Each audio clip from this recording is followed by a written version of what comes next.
Hi there, I wanted to introduce you to some cool padlocks from India that are trick locks. Before I show you all of them, I'll do them in separate videos, so come back and have a look at the other ones if you like this one.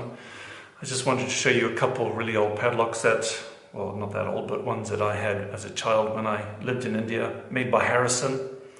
And Harrison is one of the big lock-making companies in the city of Aligarh in the state of Uttar Pradesh, famous for making padlocks and other sorts of locks. But one thing that's quite distinctive about Indian locks is that when you open them with a key, you generally need to use the key to lock them again. It's not like Chinese padlocks, which most of them are just snap shut without the use of a key. So that's one from Harrison's, and here's another design from Harrison's, which also dates back a bit, but made from sort of solid brass. It's sheet steel that's been formed and riveted together. Once again, the key opens it and is required to lock it. So that's true of the first trick lock I wanted to show you as well. And when you look at it, once again made in Aligarh, 7-lever lock, but in this case made by Gulson rather than Harrison.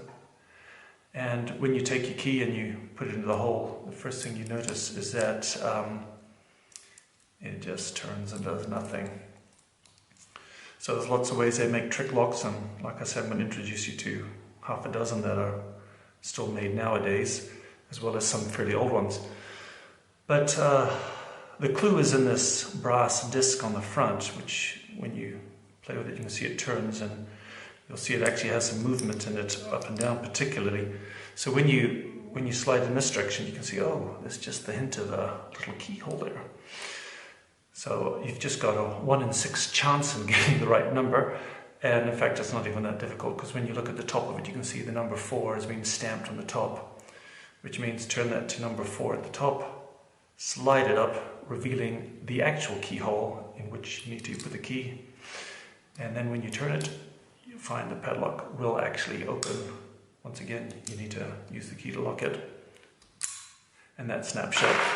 If you think it makes it any safer, you can always turn that a little bit before you leave the padlock.